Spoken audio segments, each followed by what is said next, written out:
नमस्कार दोस्तों, मैं हूं डॉक्टर मोनिका सिंह, आपकी friendly gynaecologist Bhopal district baby centre से।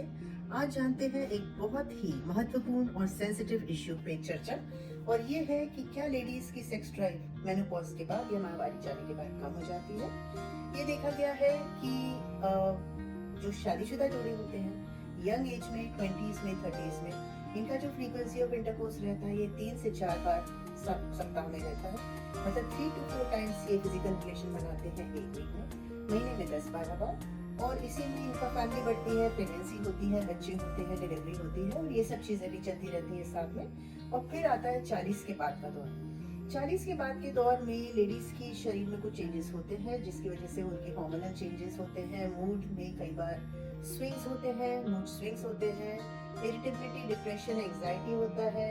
बच्चों की जिम्मेदारियां कई बार बढ़ जाती है क्योंकि बच्चे टीनेजर्स हो जाते हैं, टीनेजर्स परेशान करते हैं। इसके साथ पति की भी एज बढ़ती है, फैमिली की जिम्मेदारियां बढ़ती हैं, और कई बार ऐसे इश्यूज होते हैं कि रिलेशंस इतने नहीं बन पाते, और कई बार ये जो फिजिकल रिलेशंस होते हैं ये सिर्फ वंस अ वीक हो जाते हैं। लेकिन जैसे ही माहवारी जाती है, अक्सर देखा गया है कि जो फिजिकल रिलेशंस की फ्रीक्वेंसी है वो काफी कम हो जाती है, और इसका कारण है हार्मोनल चेंजेस। हार्मोनल चेंजेस से हमारा तात्पर्य है ईस्ट्रोजन से।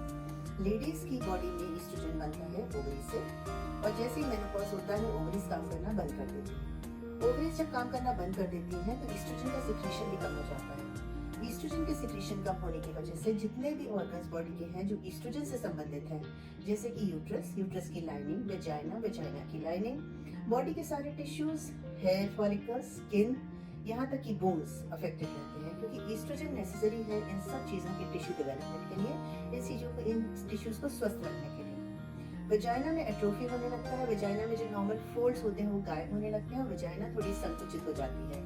इसकी वजह से जब इंटरकोर्स होता है तो इस महिला को पेन होता है, और उसको फ्रिक्शन की वजह से तकलीफ होती है, और वो अवॉइड करने लगती है इंटरकोर्स। जब वो अवॉइड करती है इंटरकोर्स तो वेजाइना और संकुचित हो जाती है, और सिक्रीशंस और कम हो जाते हैं।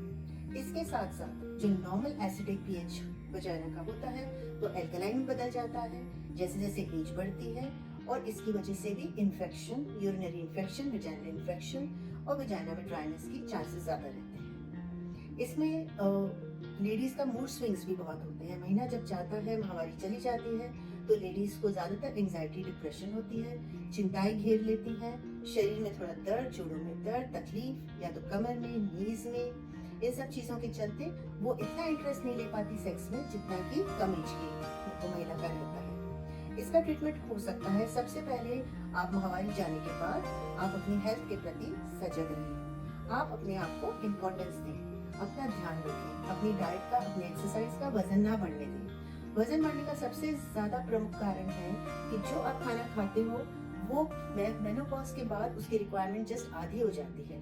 अगर आप दिन भर में 5 या 4 चपातियां खाते हैं तो मेनोपॉज के बाद सिर्फ 2.5 या 3 चाहिए। आपको मीठा, दूध की बनी चीजें, घी, तेल, शक्कर ये अवॉइड करना चाहिए।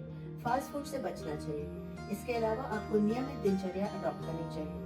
कुछ ना कुछ एक्सरसाइज सप्ताह में 5-6 दिन करना चाहिए, और इस एज में सबसे अच्छी एक्सरसाइज, सबसे बेहतरीन एक्सरसाइज है वॉकिंग, योगा, स्ट्रेचिंग, स्विमिंग, जिसमें कि जोड़ों पे इफेक्ट नहीं पड़ता। बहुत ही हाई फाई और बहुत ही ज्यादा एग्रेसिव एक्सरसाइज करने की कोशिश ना करें, जैसे रनिंग, जंपिंग या जुम्बा, क्योंकि इससे आपके जॉइंट्स पे फर्क पड़ सकता है। जब आपको सेक्स करना हो तब उस टाइम आपके पास लुब्रिकेंट जेलीज होते हैं जो कि मार्केट में अवेलेबल हैं, नेट पे भी मिलते हैं, जैसे केवाई जेली। ये जब सेक्स से पहले अप्लाई किया जाता है वेजाइना में तो इंटरकोर्स के टाइम तकलीफ नहीं होती। आपका जितनी बार संपर्क होगा उतना आपको तकलीफ कम होती जाएगी। तो कृपया अपने नॉर्मल फिजिकल रिलेशंस बनाते रहें, अपने संबंधों को मधुर रखिए, आपस में मनमुटाव कम करिए और रिलैक्स रहिए। इन सब चीजों को अगर आप फॉलो करेंगे तो आपका शरीर भी स्वस्थ रहेगा, आपका मन भी अच्छा रहेगा, और आप पति पत्नी की एक नॉर्मल सामान्य फिजिकल रिलेशनशिप को मेनोपॉज के बाद भी मेंटेन कर पाएंगे लंबे time. Thank you very much.